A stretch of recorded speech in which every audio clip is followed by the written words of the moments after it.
Hello, everyone. My name is Seth, and today I'm going to give you my review of Oppenheimer.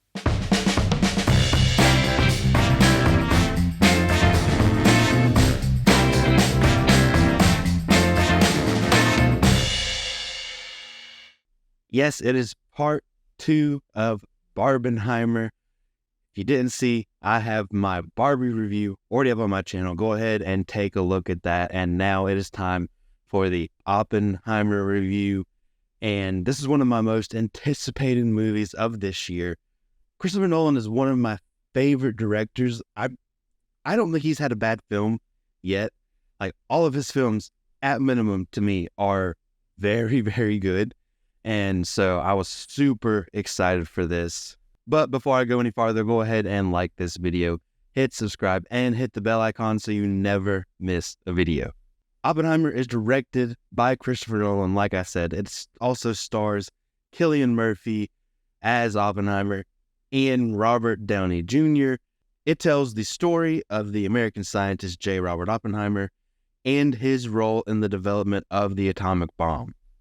And honestly, it tells a little bit more about Oppenheimer. It tells a little bit more about his story than I was expecting. I really thought kind of the bulk of this movie would be just around the development of the atomic bomb and, kind of like the Trinity test and things like that. I thought that was kind of like the bulk of it, but they took it a little bit farther and told more of his story after the fact, and I really appreciated that. But this is a really, really good movie. It's an expertly made film, and I'm pretty sure that this is going to get some Oscar buzz.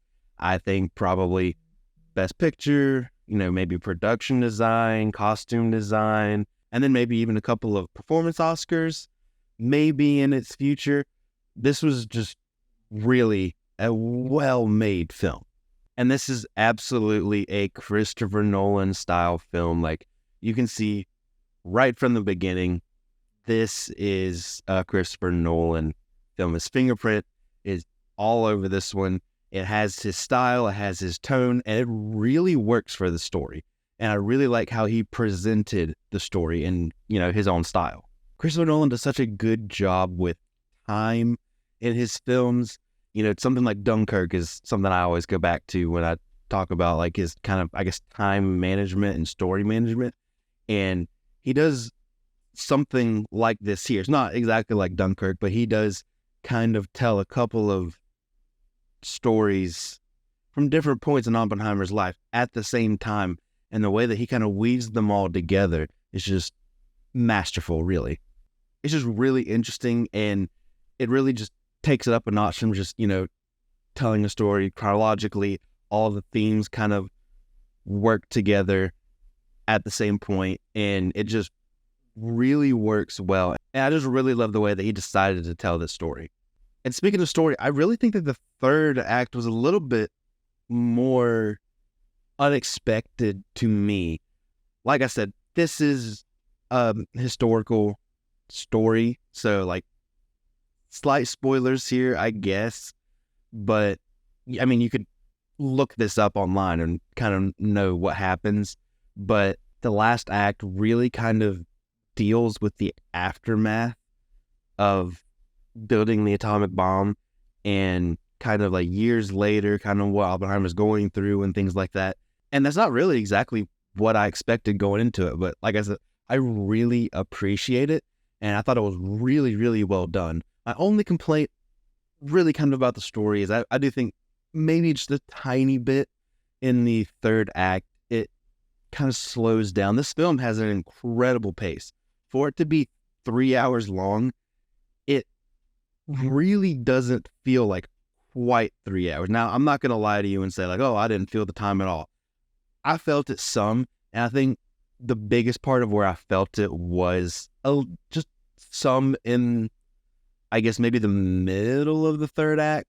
I think it slows down just a bit. I'm not going to say it's dragging or anything like that, but with kind of the relentless pace we had the entire movie leading up until this point, and then really afterwards, that part kind of sticks out to me as slowing down a little bit. So that's kind of one of the negatives with, I guess, the story. I think maybe there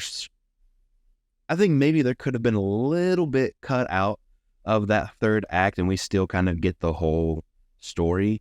But other than that, this movie was like expertly paced. And like I said, with it being a 3-hour movie and with that part where it slows down just a little bit, the script is really tight and there's a lot of really quick back and forth. There's not a lot of wasted dialogue. Really, I would say there's no wasted dialogue, and every single shot in this movie matters. Like every single shot is very intentional with what he chooses to show you. And the cinematography in this is really, really good. I loved his use of close-ups. That's one thing I noticed, maybe especially with me seeing in IMAX.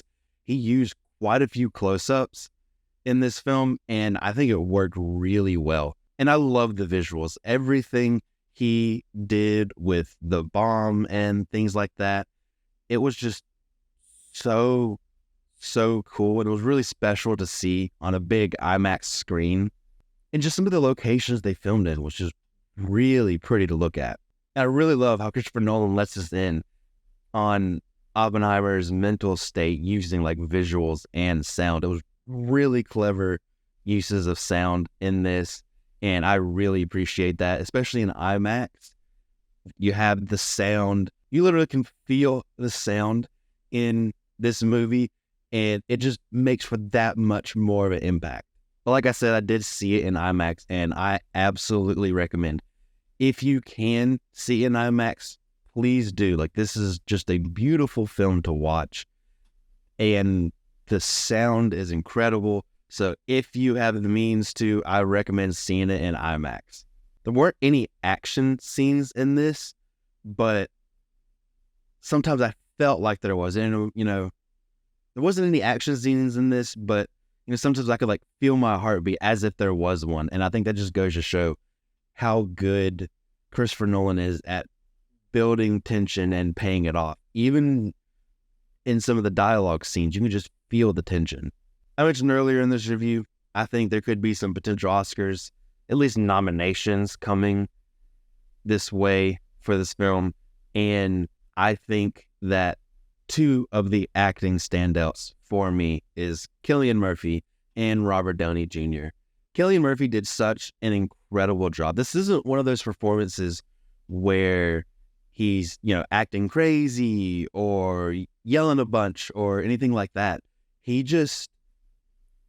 The way he can portray sometimes like the absolute dread or like the magnitude of the situation, and it can be described as kind of an understated performance, but man, it was so incredible. He just did such a good job at portraying the emotion and the intensity that was needed for this, and it was just really top notch. And speaking of top notch, I think some people maybe forget how good of an actor that Robert Downey Jr. is. A lot of people just associate him now with Iron Man at this point, but Robert Downey Jr. is really top level, and he shows that here. There's a few scenes where it just gives me chills. I think Robert Downey Jr. probably has a Best Supporting Actor nomination in his future for this. He was just so good. Those are the two main standouts for me. I also want to mention Emily Blunt did a really good job. I wasn't the biggest fan of her character, at least for a larger portion of the film, and I think that was 100% intentional, but that's not to say that she didn't do a good job, because she did an amazing job. She gave a really good emotional performance, and it just worked really well. I think the chemistry between her and Cillian Murphy was really good, and she was another highlight performance. But everybody did a really good job. Even just some of the actors like maybe Rami Malek or Jack Quaid, who really kind of had a smaller role. I think Jack Quaid maybe had like 3 lines in the whole movie, something like that. But there's a lot of really good background acting done and kind of group acting, I will say, and just the whole cast did a really, really good job. They just all kind of blended into their role seamlessly. But this is definitely an event film. I don't think it could be any more different than Barbie, and that's exactly why this kind of cultural phenomenon came about. Now, I went to go see this with my wife. This isn't necessarily the type of movie that my wife would go see like by herself, but she still enjoyed it. She still had a good time. She recognizes that it's incredibly well made. My wife would definitely lean to the Barbie side of the Barbenheimer weekend, but she did still enjoy this. She said it was really good. And so I think that's a pretty good stamp of approval. Somebody who this isn't really their type of movie, but she goes to see it and she likes it. I wouldn't say that this is my favorite Christopher Nolan film. This isn't going to be one that you can definitely just, say, hey, it's a Saturday night, let's just put on Oppenheimer. That's not really this type of movie. But I absolutely love The Dark Knight. I love Inception. I love The Prestige. Those are probably my 3 favorite Christopher Nolan films. And Oppenheimer might be like right behind it. There's incredible performances. There is great visuals, great directing, a really solid story with really good pacing for the most part. And so I highly, highly recommend you see it, especially in IMAX if you can. So that's it. That's my review of Oppenheimer. Let me know in the comment section down below what you thought of Oppenheimer. Do you think there's any Oscars, at least nominations, coming for this film? Which of the 2 for this weekend did you prefer? Are you more Team Barbie or more Team Oppenheimer? Also, let me know in the comment section down below. Go ahead and follow me on social media at CinemaSeth, Twitter, Instagram, Facebook, Threads, TikTok, just about wherever you think. And don't forget to like this video, hit subscribe, and hit the bell icon so you never miss a video. And I'll see you next time.